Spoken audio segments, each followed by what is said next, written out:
I drove 9 hours with a box of family heirlooms, only to be told the engagement dinner was yesterday. I stood there holding that box while they smiled like I was just a neighbor who showed up uninvited. That night, I opened the map inside and realized maybe it was never meant to stay in the family. So I left. But what I did next changed everything they thought they owned. The sky was barely light when I turned the key in the ignition.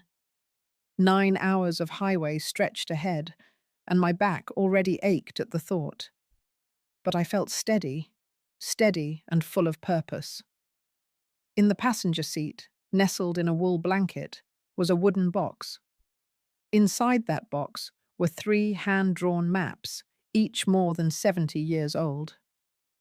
My grandfather had traced them by candlelight, one for each major route our family had used back when we ran the small freight lines out of southern Missouri. He passed them to my father, who passed them to me. I had guarded them like breath. Today, I was going to give them to my son. Miles always loved stories, loved hearing about our people, and how they found paths no one else could. When he was little, he'd sit on my lap and trace those same maps with his small fingers, asking me to tell him again where the river split, where the cotton used to grow, where his great-grandfather once camped. It had been a while since he asked for those stories. Still, today felt like the right day. His engagement dinner, a milestone, a beginning, a time to pass on what matters. I hadn't seen Miles in nearly 4 months. Our last call was brief, but his voice sounded rushed. He mentioned they were planning something small, just family. I hadn't pressed. I trusted him. I trusted my son. By the time I pulled into the driveway, the sun had slipped behind a wide bank of clouds. The house looked newer than I remembered, larger, colder. Renee, his fiancée, opened the door. Her expression faltered yet before she stepped aside. There was no hug, no welcome. I held up the box. I said I brought something for the engagement dinner. She paused, then tilted her head. She said, "Oh, they had the dinner yesterday." I stood there for a second, box in hand. I asked what she meant. She shrugged, said it was last minute. Her family was in town. They figured it made sense. Then she smiled, thin like paper, and said they didn't think I would be up for the travel anyway. Inside, I could hear laughter. Someone clinked a glass. She never moved from the doorway. I felt the box get heavier in my arms. Not from weight, but from shame. A shame that didn't belong to me, but had somehow made itself comfortable on my shoulders. I asked if I could come in for just a moment. She looked back. Then she said, maybe another time. They were still cleaning up. Too much going on. And then the door closed. 9 hours of driving. For that. I sat in the car for almost an hour. No one came out. Not Miles, not even a text. Nothing. The box sat between us, like a witness. I kept thinking back to when he was 8, when he cried because I wouldn't let him draw on those maps. He called them treasure. I told him they were history. Maybe they were both. Now they were just mine again. Eventually, I started the car and pulled away. There's a kind of silence that happens when someone closes a door on you without a sound. It's louder than shouting. He didn't raise his voice. He didn't even speak. But the silence said everything. I drove until the highway stopped feeling cruel, until the gaslight came on, until I could hear myself breathing without choking on disappointment. That night, in the motel room, I opened the box. I laid the maps out across the bed like old letters, tracing the lines with my fingers again. I remembered every turn, every bend, every dotted path. What my son had forgotten, I still remembered. And just like that, something inside me began to shift. Have you ever felt it? That quiet moment when the sadness fades and something stronger begins to settle in, because I felt it that night. And what I did the next morning, well, that part changes everything. The next morning, I drove back to my home in Blue Bluff. The sky was pale and thin, and I barely noticed the road. I wasn't crying. I wasn't even angry. But something about the silence inside me had hardened overnight. Not like a wall, more like a floor. I had somewhere to stand now. The house was quiet when I walked in.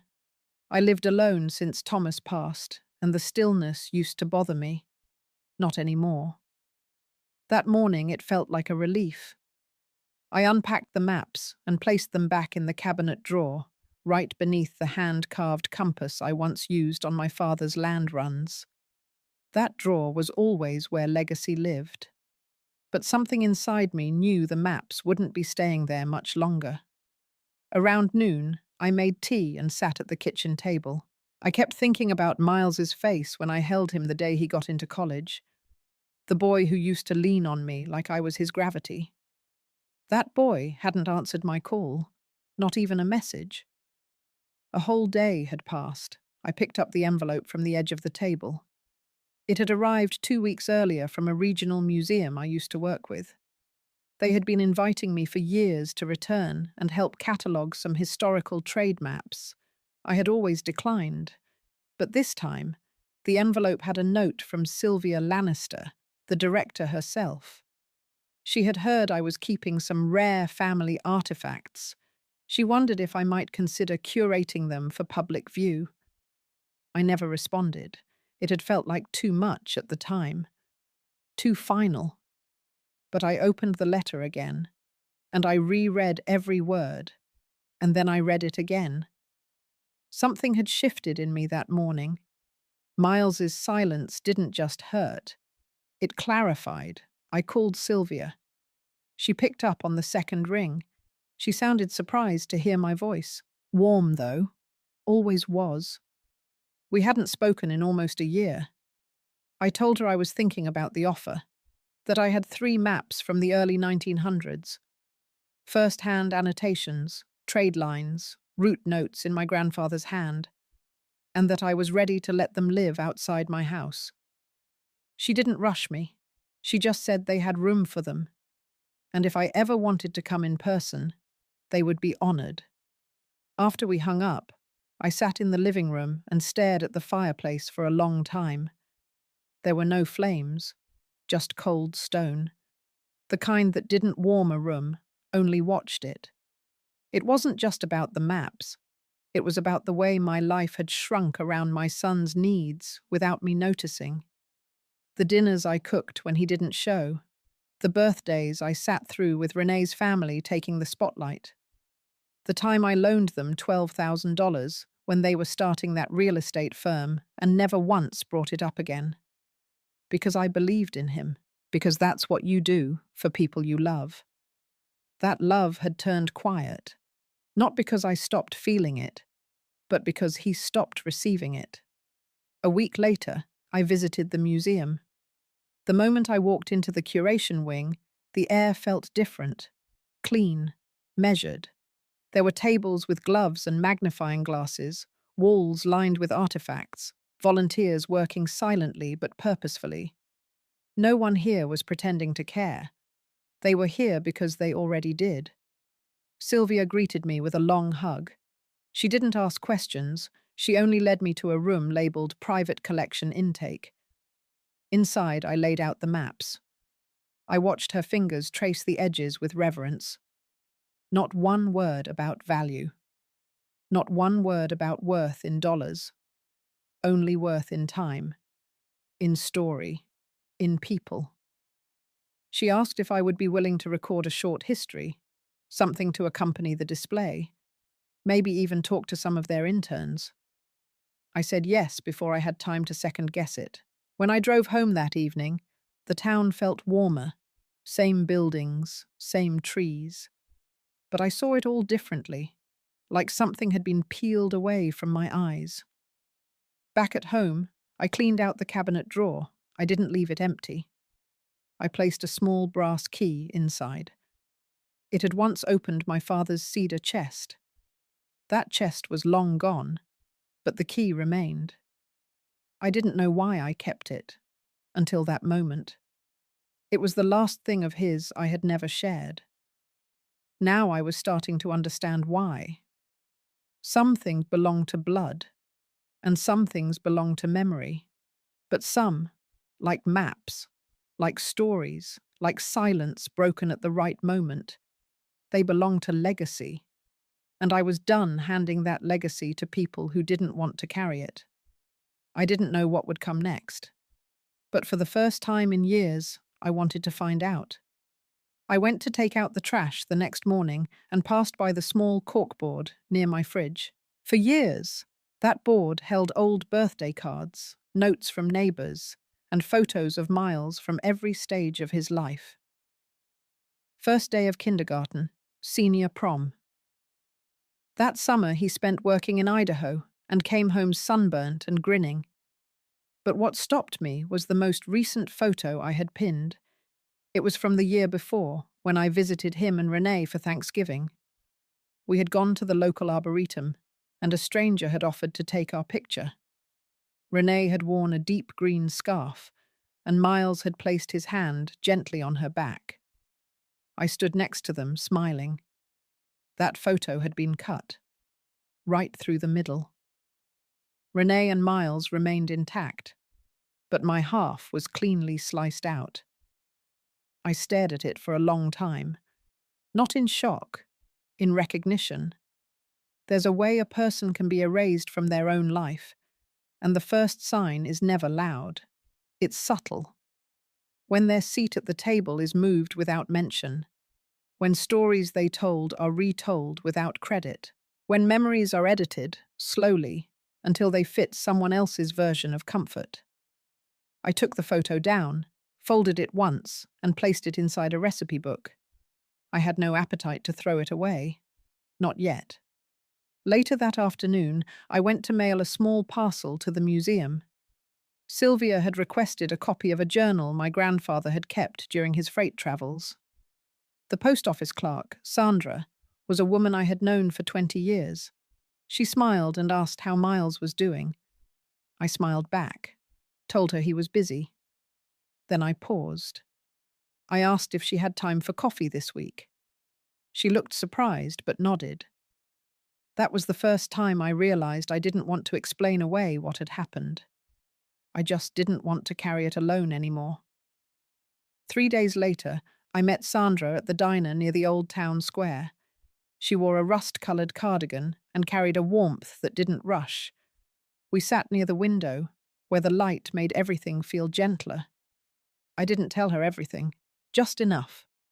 She listened, didn't offer quick sympathy or empty words, just nodded as I spoke. Then she said something I didn't expect. She said it happened to her, too. Her daughter had married into a wealthy family and slowly started pulling away. Calls became fewer. Visits stopped altogether. Then one day, Sandra saw a Christmas photo online. The entire family standing in front of the tree. Except Sandra wasn't in it. She had hosted that year, cooked everything, cleaned, paid for most of it. And still, she didn't belong. We sat in silence for a moment. Then she said that grief wasn't always about death. Sometimes it was about still being alive while someone chose to forget you. That stayed with me. When I got home that evening, I found an envelope wedged between the screen door and the frame. No return address. My name scribbled in familiar handwriting. Inside was a wedding invitation. Miles and Renee, set for 2 months from now, in Oregon. There was no note, just the invitation, crisp and white. And at the bottom, in tiny print, were the words, "Ceremony only, no reception." I stared at it for a long time. This was not forgetfulness. This was precision. I hadn't been told about the engagement dinner. Now I was being invited to a wedding where there was no room for a seat at the table. And still, Something in me didn't shatter. Instead, it clarified. I pulled out a box from the hallway closet. Inside were receipts, emails printed years ago, and a thin binder labeled Family Finances. I had started that binder back when Thomas got sick to make sure Miles understood where things stood. Page after page, I reviewed what I had given him over the years. 2 loans. The first was $12,000 to start their first real estate flip. The second was $27,000 when they fell behind on property tax and nearly lost the house in Flagstaff. Both unpaid. Both undocumented. Because I trusted him. At the bottom of the stack was a copy of the title transfer for the lakeside cabin we owned. Thomas and I had signed it over to Miles 5 years ago, believing he would preserve it. But they had sold it 8 months later, used the money to invest in a renovation in Austin. I had found out through a friend who worked at the county office. I never said a word. Until now. I pulled out a fresh folder and began organizing the documents, not because I planned to fight, because I was done forgetting, done pretending, done letting other people decide the story of my life. By the time I finished, the sun had dipped low behind the pine trees. The kitchen was quiet again. But this time, it wasn't hollow. It was focused. And something in me had started to wake up. Not anger, not revenge, just clarity. And the quiet rhythm of a woman finally putting her own name back into the story, even if that meant writing it from the margins first. The next morning, I woke up earlier than usual. I didn't feel rested, but I couldn't lie still. There was a quiet tension under my skin, like something was waiting to be noticed. The house was still. Coffee brewed while the sun tried to rise behind grey clouds. I sat alone in the kitchen, staring at nothing in particular, until my eyes landed on the utility closet. That closet had been mine. Not just a place for old tools and light bulbs, but where I kept things no one else thought to ask about. I opened it slowly. My hand reached for the safe at the back, the same one Harold and I bought when we sold our first plot of land. It wasn't fancy, but it was ours, and we trusted it more than any bank. It took me a second to remember the combination, but my fingers didn't hesitate. Inside were manila folders, each thick with paper. Some were dusty, some were clean, but one in particular stood out. A small folder labeled Catskills. I opened it. Deed documents, handwritten notes. The cabin Harold and I had bought in upstate New York after my mother passed. It was a modest place, but it had meant something, a refuge, and it had always been mine, paid in full with my inheritance. Then I saw it. A new page stapled to the back, a transfer of title. The property had been moved into an LLC. Not just any name, it said Mile Wren Development Holdings. My hands froze. My eyes didn't. I read every word. Date, April of last year. Signatures, witnesses. A notary I'd never met. And nowhere was there my signature. They had taken it, without a word, without asking. I didn't cry, not then. I just sat back in the chair and stared at the safe, at what else might be buried in the stacks of old paper. The shock ran deep, but beneath it, something else started to rise. I needed someone to confirm I wasn't imagining this, someone who understood legal documents better than I ever could. By noon, I was dressed and in the car. I didn't call Miles. I didn't text anyone. I drove past the town square and parked near a small law office with a faded green awning. Connolly and Hartman. I remembered June Connolly, the founder. Her daughter Meredith ran it now. The receptionist was young, polite, and visibly surprised to see me. Within minutes, Meredith stepped into the waiting room, shook my hand, and led me to her office. She didn't offer small talk, just waited for me to begin. I told her everything, from the moment I arrived at the house to the photo missing my face, the dinner I was never told about, and the deed to the cabin, transferred without my knowledge. She asked for the papers. I handed them over. Meredith read in silence. Her face remained calm, but her eyes darkened slightly. When she finished, she leaned back and said she'd seen this before. Not the exact situation, but similar patterns. Quiet power of attorney documents. Elderly parents signed off of assets without full understanding. Properties moved into holding companies that quietly cut the original owner out. I asked what could be done.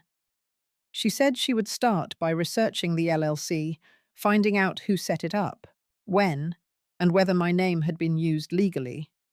She would also look into any recent legal filings in my name, power of attorney, changes to estate plans, anything suspicious. I left her office with a file folder and her card. She told me not to speak to Miles or Renee until we knew more. I nodded. Back home, I took every document from the safe and placed them into a locked briefcase. I put that briefcase in my trunk, just in case. Then I called my accountant and my insurance agent. I asked questions I should have asked years ago. That evening, I sat on the porch looking out at the lake. I didn't feel angry, not even sad. I felt clear, and that clarity felt heavier than anything else. For the first time in years, I saw my life for what it had become. Not what I had hoped, not what I thought I had built, just what it was. I had trusted too much. I had allowed silence to speak for me. I had let people I loved make decisions for me without questioning their motives, but not anymore. That night, I went into the attic and found a box I hadn't opened in years. Letters. A map. A key to the Catskills cabin, the one I never thought I'd need again. I traced the map with my finger. The roads looked thinner than I remembered, but I knew them. I could still find my way. The house no longer felt like home. But I wasn't lost. They thought they'd moved me out of the picture, but I was just getting started. The following days passed in an odd quiet, like the calm after a long storm that no one dared to speak of. Renee and Miles seemed to assume my silence meant resolution, maybe even surrender. But I wasn't quiet because I was passive. I was quiet because I was watching. The shift in their tone toward me had settled into something cold and transactional. I wasn't invited to sit with them during coffee. I wasn't included in calls with the wedding planner. Even the dog, Finn, had stopped curling at my feet. He had started sleeping outside their bedroom door. I didn't try to change it. I used the time to organize the rest of the paperwork from the safe, grouping everything into labeled folders. Old investment records, bonds, certificates of ownership for our previous land sales. And tucked away in one of the older envelopes, I found something I hadn't expected. A copy of Harold's last letter to me. It was handwritten in blue ink, dated 3 weeks before he died. I remembered now. He'd placed it on my bedside table and told me not to open it until I felt I needed to hear his voice again. He had written about the cabin, about the way I always lit the fireplace just before the sun dipped behind the hills, about the summer we painted the shutters green and danced barefoot on the porch after finishing the job. But near the end, his tone changed.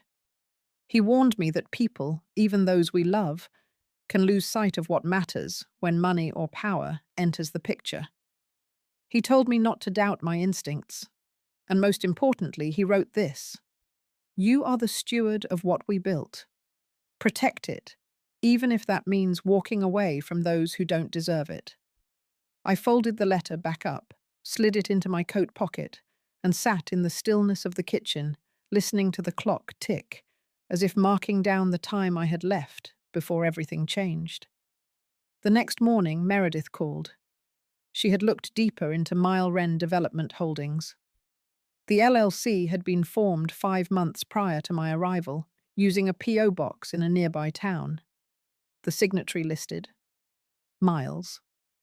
The manager: Renee. My name was nowhere. Worse, Meredith found that the cabin property had been used as collateral on a short-term business loan. They had leveraged it to secure a down payment on a property I had never heard of. A commercial lease agreement tied to a venture in restaurant development, one that apparently was already in trouble. I didn't respond immediately. My hands felt numb, not from shock, but from confirmation. They had gambled something sacred, something meant to outlast both of us, in a scheme they never even bothered to share with me. Not only had they hidden the truth, they had used my trust as a platform to reach further than they ever should have. That evening, Renee stood at the stove making something that smelled like rosemary and lemon. Miles was reviewing emails at the dining table. I came in carrying a box. It was filled with framed photos, ones I had removed from the upstairs hallway. Photos of birthdays, vacations, cookouts. All of them had something in common. They had my face in them. I placed the box gently on the table. They both looked up. Neither said a word. I spoke clearly, my voice steady. I told them I'd be taking a trip upstate for a few days. I didn't elaborate. I didn't invite conversation. I simply said I needed time away. Renee asked if I'd be back for the wedding weekend. I said we would talk when I returned. I packed that night. 1 bag, 2 sets of warm clothes, the briefcase with every legal and financial document I had, and Harold's letter. I left early in the morning before the sun rose. I didn't leave a note. I didn't look back. The roads toward the Catskills felt narrower than I remembered, but my hands moved with a sense of memory and certainty I hadn't felt in years. The trees were beginning to turn. Crisp air slipped in through the window. When I arrived, the cabin stood exactly as it had decades ago, weathered but strong. The porch creaked under my steps. I unlocked the door and let the dust greet me like an old friend. Inside, I lit a fire, opened the windows, and breathed. For hours, I sat with nothing but silence and the warmth of the hearth. There was peace here, the kind you only recognize after you've been starved of it for too long. That night, I slept more soundly than I had in months. In the morning, I made tea and walked to the small mailbox at the edge of the gravel path. Inside, I left a letter addressed to Meredith. Inside it were copies of everything: the deed transfer, the LLC filing, Harold's letter, and a note from me. I asked her to move forward with a formal complaint. I asked her to prepare the necessary documents to dispute the legitimacy of the property transfer. I asked her to act not just as my lawyer, but as a witness to what I was about to reclaim. Because this wasn't just about land. It wasn't about money. It was about something much older and more fragile. It was about dignity, and I was done giving mine away. I returned to the city 3 days later, not because I missed them, but because I was ready. The cabin had done its work. It had reminded me who I was before I became someone's safety net, before I was someone to be tolerated, maneuvered around, and forgotten at the very table I once built. That fire crackling in the old stone hearth did more than warm me. It woke something up. Back in the house, Renee didn't even lift her eyes when I walked in. Miles mumbled a hello without looking up from his laptop. Their lives had carried on, and mine had simply exited. That suited me just fine. I went upstairs, opened my closet, and removed the travel bag. Inside was a single folder, thick with copies and notations and the weight of proof. I took a photo of every page and sent them to Meredith. Then I sat at the edge of my bed, closed my eyes, and breathed. That night, I didn't cook. I didn't ask if they needed anything. I didn't speak unless spoken to. The change confused them, I could tell.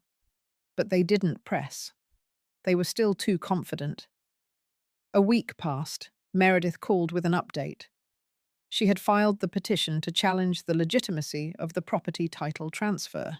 Since the LLC was created with concealed intent, and since I was never made aware of its existence nor gave informed consent, there was ground to investigate for fraudulent conveyance. The house was mine again, at least in the eyes of the law, temporarily pending full investigation. But even that made something inside me settle. I didn't tell them right away. Instead, I observed. I paid attention to the way Renee took over the garden patio, now calling it her design project. I noticed how Miles started bringing in catalogues for luxury fixtures, none of which we had ever needed. There was no mention of the cabin, no whisper of the LLC. But there was a tension in their movements, like they were waiting for something to snap. It finally did. The morning the courier arrived with a large envelope addressed to me, Renee picked it up from the porch, glanced at the name, and brought it to the kitchen. I was having coffee. She placed it in front of me like it was nothing. I opened it slowly, aware of her eyes.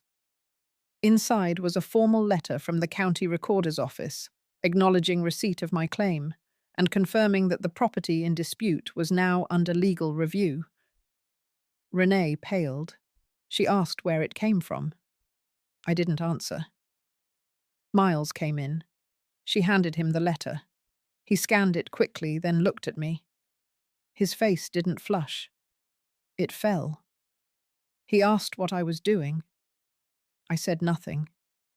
I simply got up, took the letter, and walked out to the sunroom.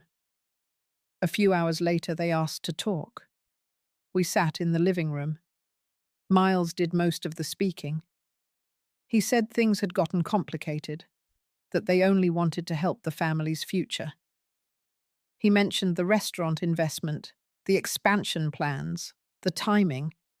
He claimed it was never about taking anything away from me. I nodded.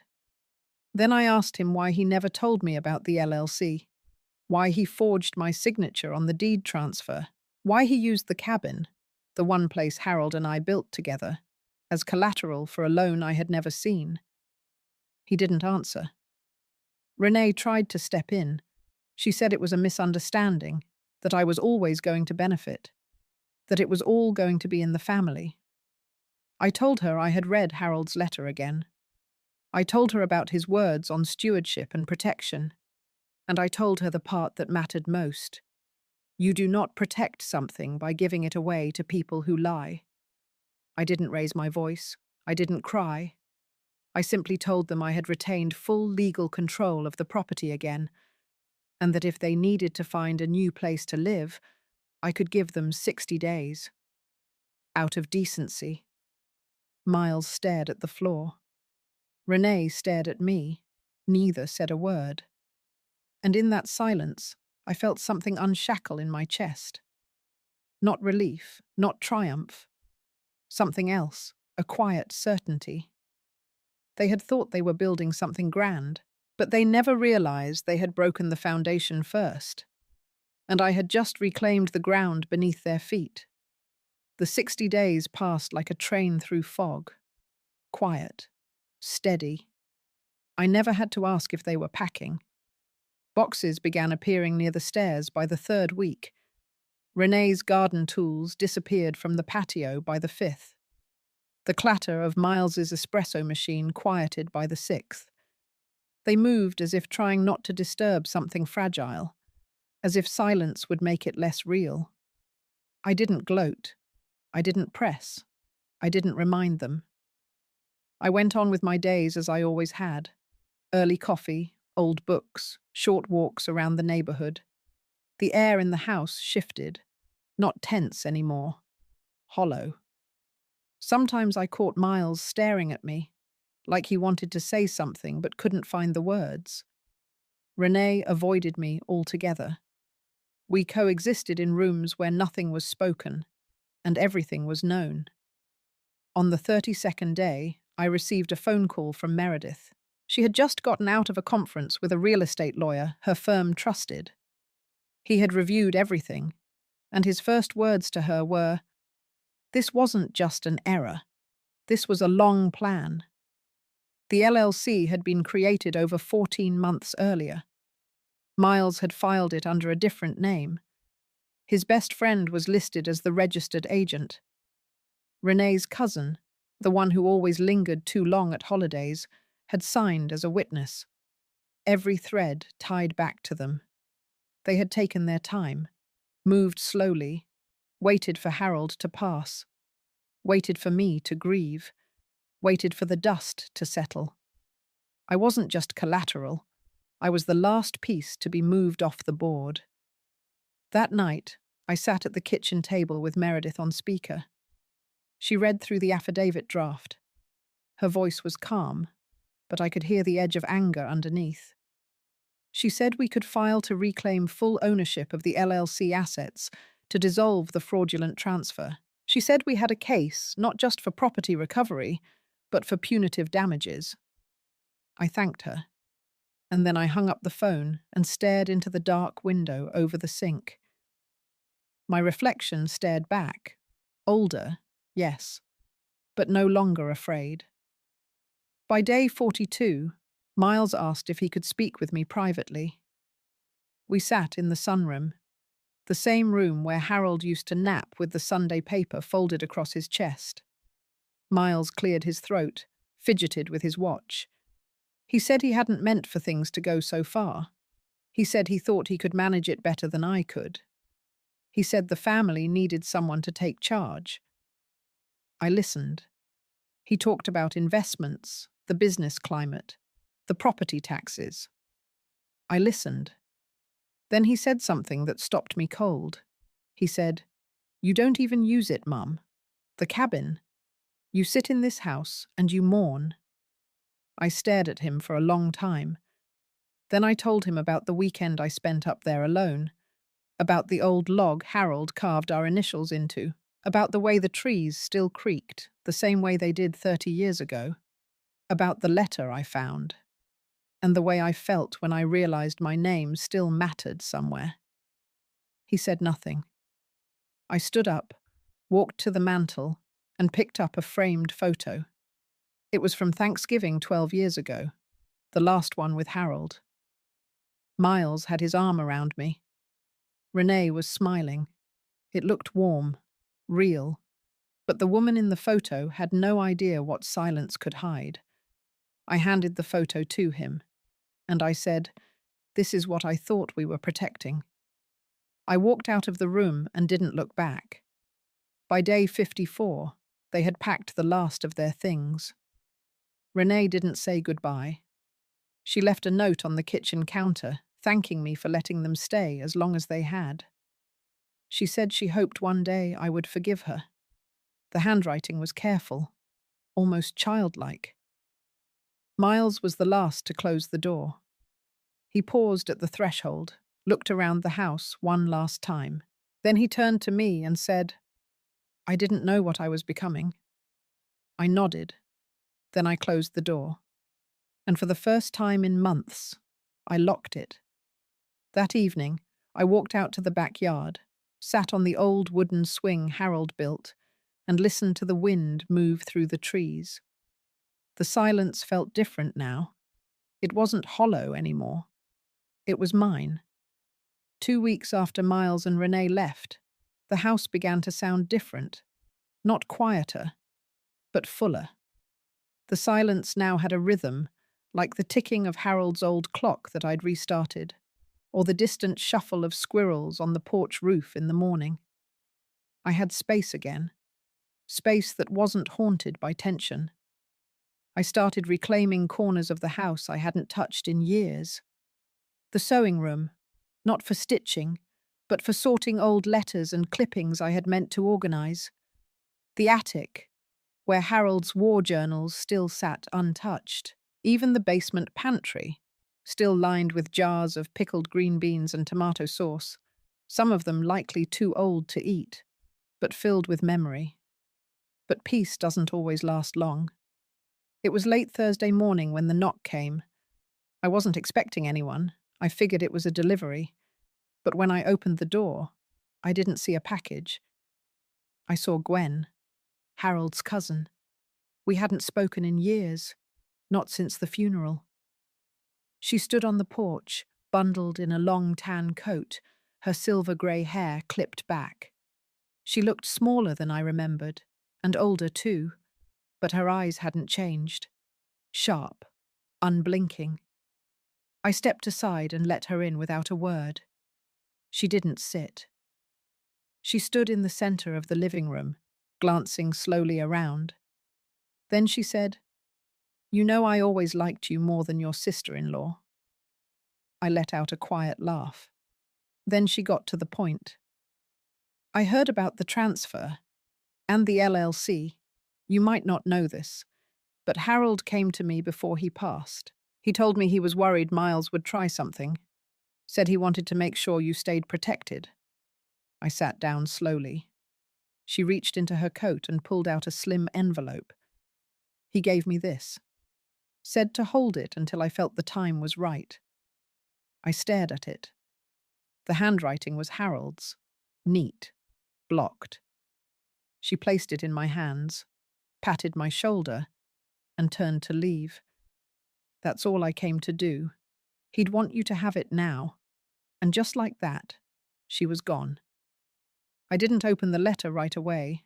I held it for a while, feeling the slight weight of it, as if it carried something heavier than paper. When I did finally slide my finger under the seal, I read it twice before I fully understood. Harold had created a second trust.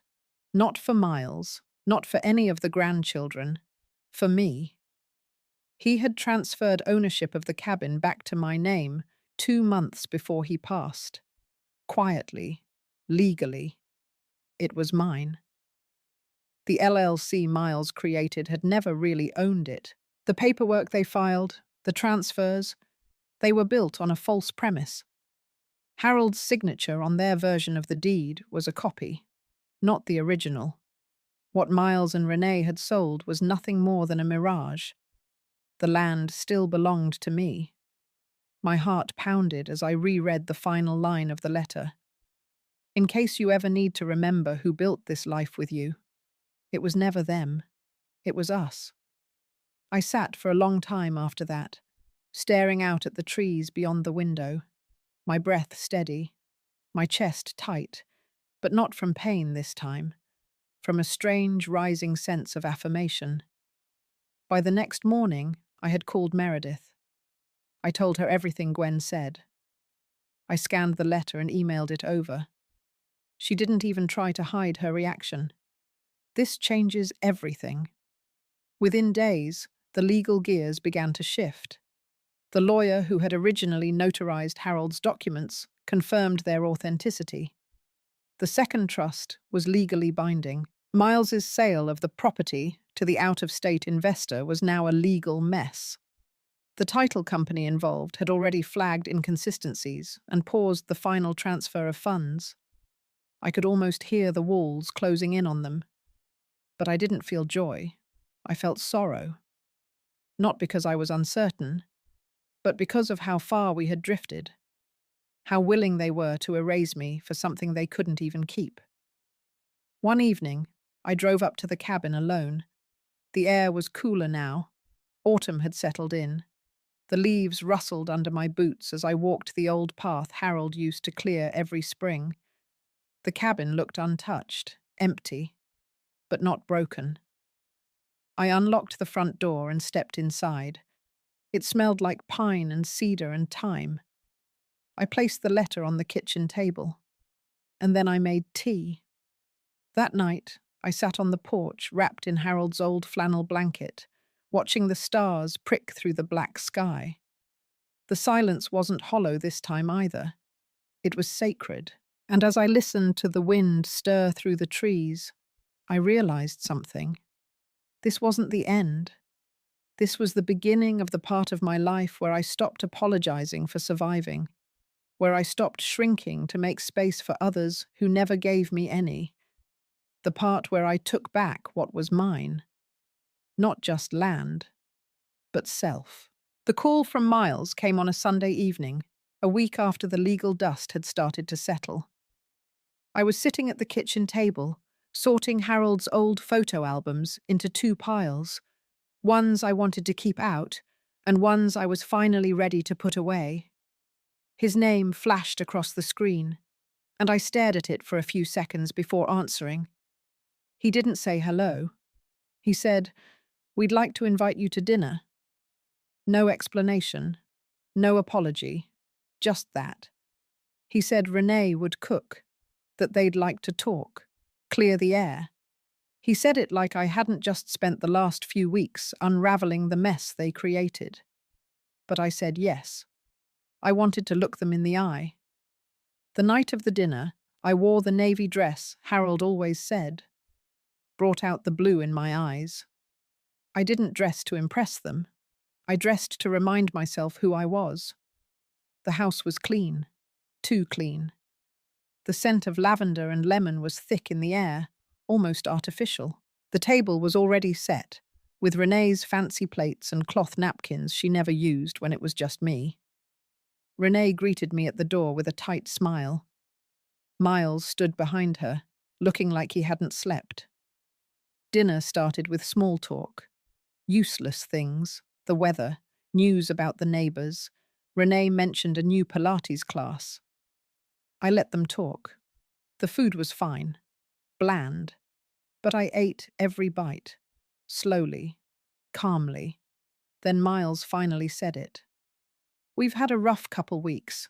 The cabin deal fell through. The buyer pulled out. Lawyers are involved. It's been stressful."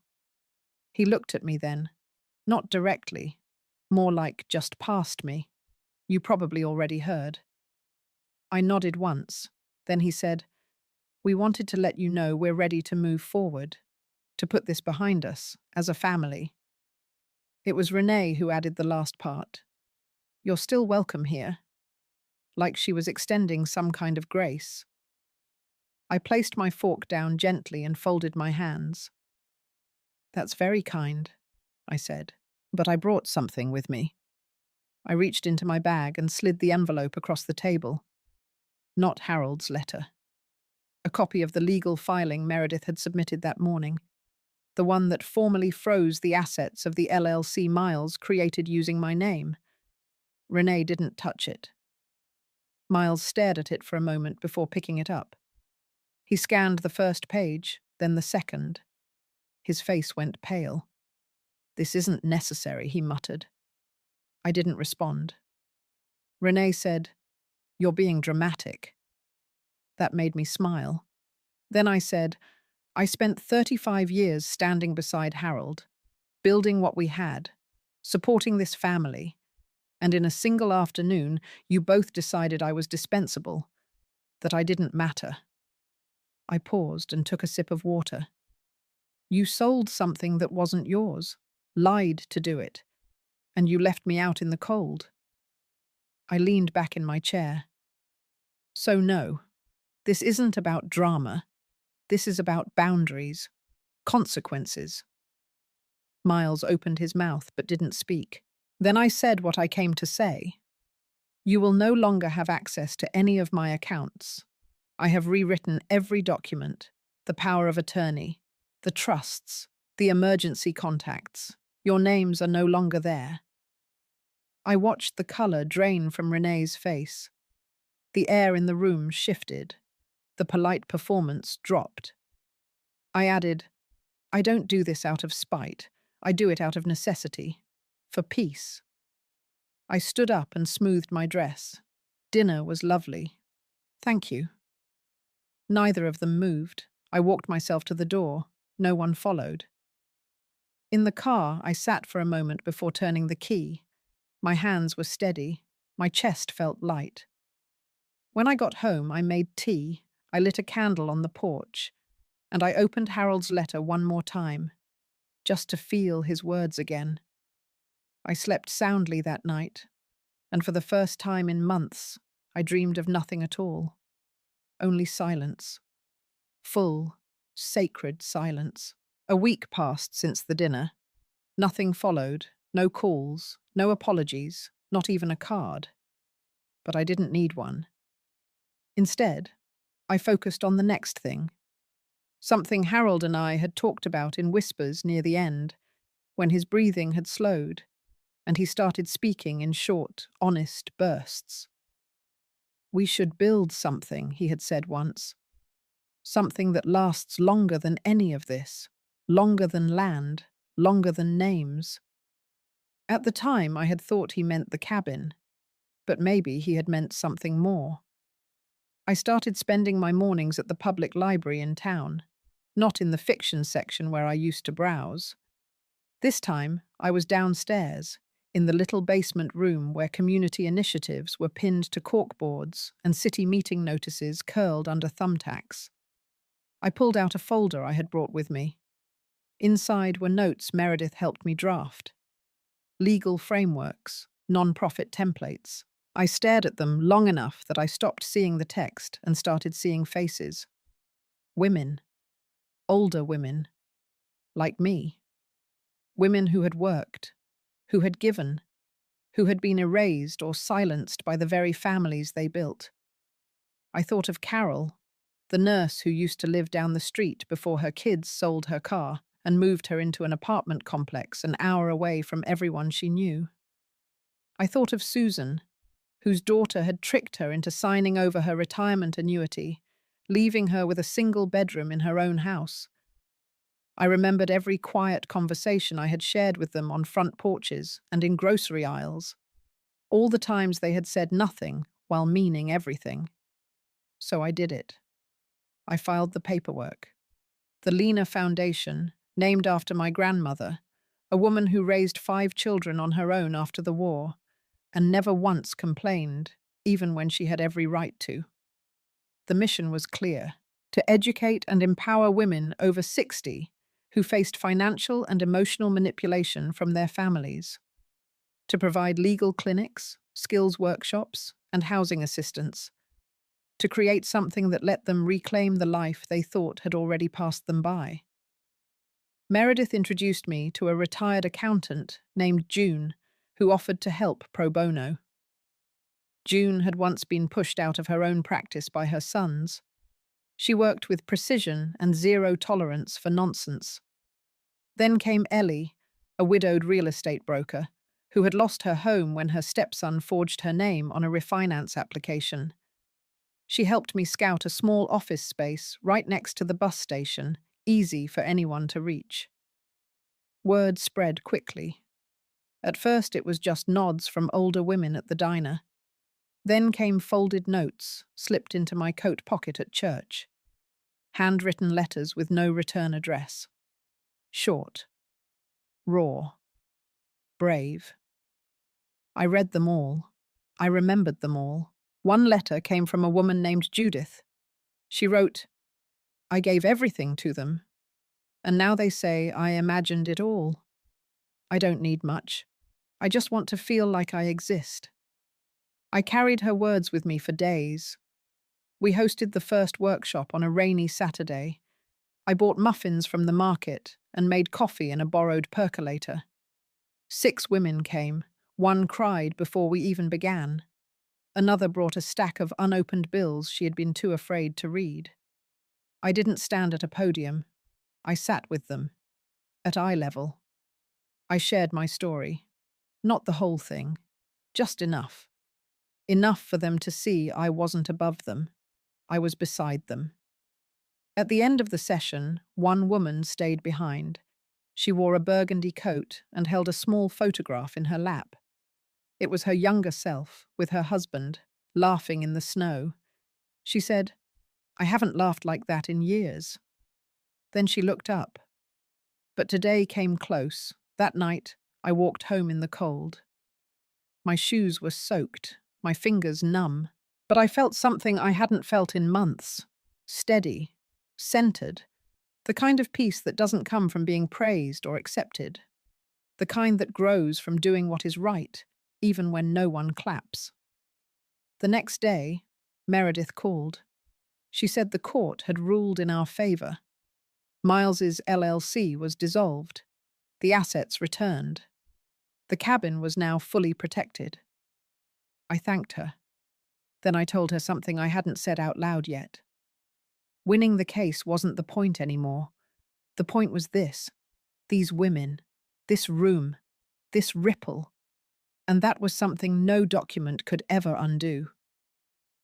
I placed Judith's letter in a small box I kept under my bed, along with the photo of Harold and me by the lake, and the letter he left. They didn't belong on shelves anymore. They belonged here, close, alive. And in the morning, I would show up again, just like them, just like me. The local paper ran a small feature on the Lena Foundation the following week.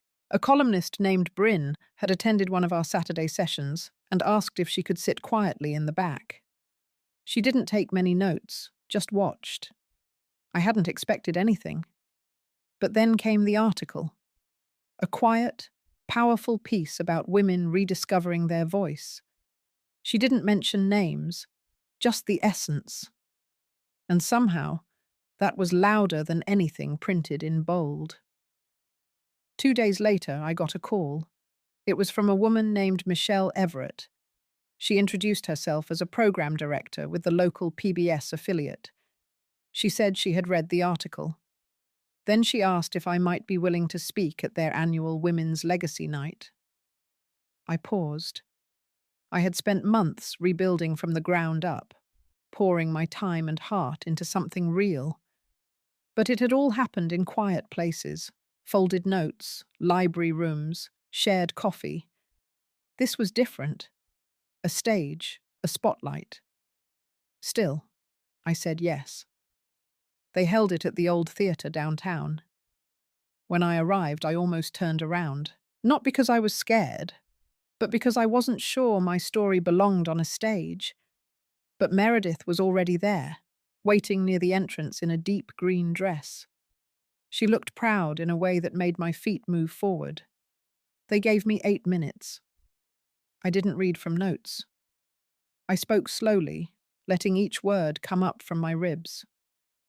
I talked about the land Harold and I had kept for 40 years. I talked about the silence I had lived in after he passed. I talked about the mistake I made in believing love guaranteed loyalty. And I talked about the day I sat across from my own son and realized he no longer saw me as a mother, but as a stepping stone. But more than anything, I talked about what happened after. Not the revenge, not the courtroom, the quiet rebuilding, the women, the ripple. When I stepped off the stage, the applause didn't come in a wave. It came in soft, steady claps, the kind you feel more than hear. I didn't look for anyone in the crowd. I just walked back to my seat and sat down like nothing had happened. But something had. The following Monday, a letter arrived at the foundation. It was from Miles, short, cold. He said he had seen the broadcast, that he hoped I would refrain from using family matters in public speeches, that he was considering legal options if it continued. I didn't respond. I didn't need to. That same afternoon, Judith arrived early to the center. She brought a small basket of lavender muffins and placed them on the table without a word. As we waited for others, she leaned toward me. She said she had seen me on TV. Her voice was low, a bit shaky. Then she said, "For the first time in years, I believed I still mattered." I didn't speak. I just reached for her hand and held it there, warm and still. That night, as I walked home, I passed the old law office where Meredith used to work before she started her own practice. The lights were off, but the window reflected something I hadn't seen in a long time. Me. Not the woman bent by grief, not the mother shamed in her own home, but the one standing now, steady, whole. The truth was, I had already won, not in the court, not in the papers, but in every letter, every workshop, Every woman who walked through our door, unsure and left a little taller. The final transaction had already happened. They took the land. I gave away the legacy.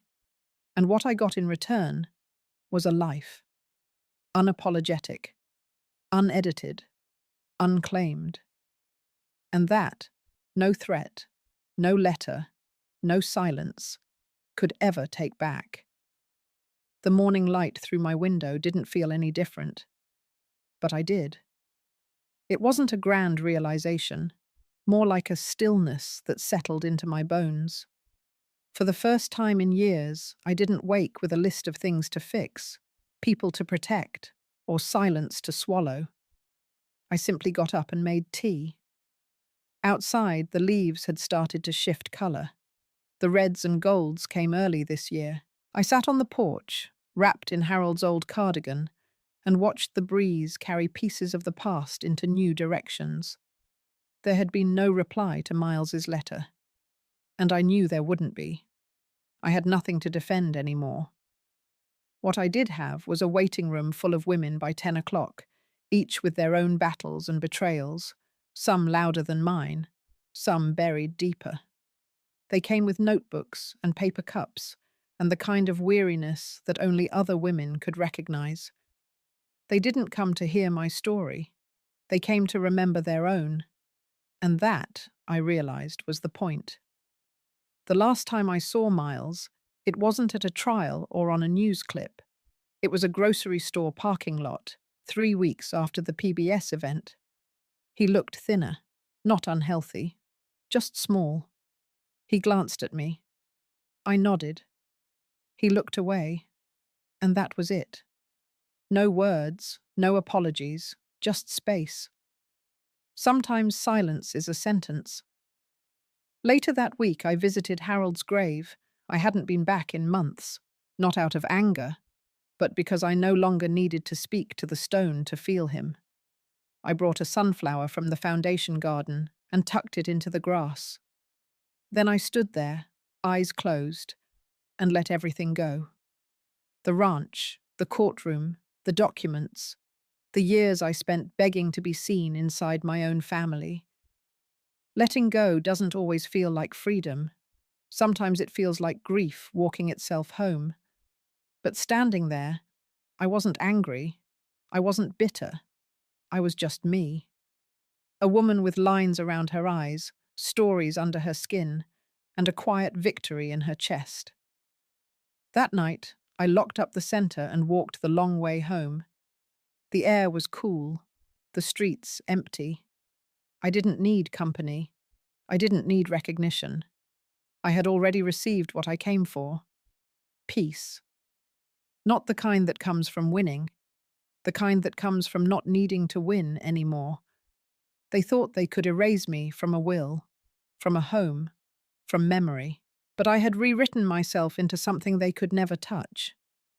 Legacy isn't what you leave in a vault. It's what you leave in people. And mine was just getting started. If you've ever felt like your voice was pushed aside, like your worth was tied to someone else's approval, I want you to sit with this story a moment longer. What would it look like to reclaim your peace without asking permission? If this touched something in you, you're not alone. Share your thoughts below. Someone else might need to read your words tonight. Let's keep the conversation going. For every woman rebuilding quietly, just like Lena,